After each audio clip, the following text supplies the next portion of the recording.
Hello, আসসালামু আলাইকুম। আজকে আমরা যেই বিষয়টি নিয়ে আলোচনা করব সেটি হচ্ছে এইদার এবং নেইদারের ব্যবহার সম্পর্কে। তো হচ্ছে আমরা অনেকেই কনফিউজ হয়ে যাই যে এইদার এবং নেইদার আমরা কখন ইউজ করব বা কোন সেন্টেন্সে ইউজ করব। তো আমি হচ্ছে ইজি একটা ওয়ে বলে দিচ্ছি তোমাদেরকে যে পজিটিভ সেন্টেন্স এবং পজিটিভ ভার্বের ক্ষেত্রে অলওয়েজ আমরা নেইদার ইউজ করব। পজিটিভ সেন্টেন্সেস এবং পজিটিভ ভার্বে আমরা নেইদার ইউজ করব এবং নেগেটিভ সেন্টেন্সেস এবং নেগেটিভ ভার্বের ক্ষেত্রে আমরা এইদার ইউজ করব।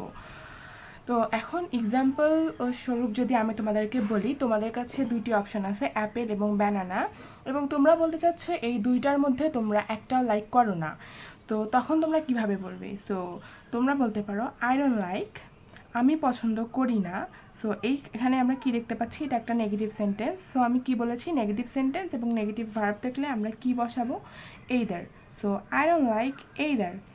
এবং আমি যদি বলতে চাই আই লাইক, আমি পছন্দ করি, সো এটা একটা পজিটিভ সেন্টেন্স, আমি পছন্দ করি।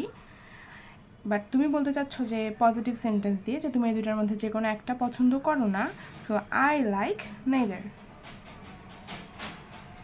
সো পজিটিভ সেন্টেন্স এবং পজিটিভ ভার্বের ক্ষেত্রে আমরা ইউজ করছি নেইদার, এবং নেগেটিভ সেন্টেন্স এবং নেগেটিভ ভার্বের ক্ষেত্রে আমরা ইউজ করছি either. So I don't like either এবং আই লাইক নেইদার এখানে সেম মিনিংই প্রকাশ করছে, তবে সেন্টেন্স ভেদে তোমাকে বুঝতে হবে যে তোমাকে কোনটা বসাতে হবে। সো আজকে এতটুকুই। নেক্সট সেশনে তোমরা যদি কিছু জানতে চাও অবশ্যই আমাকে কমেন্ট সেশনে জানাবে। সো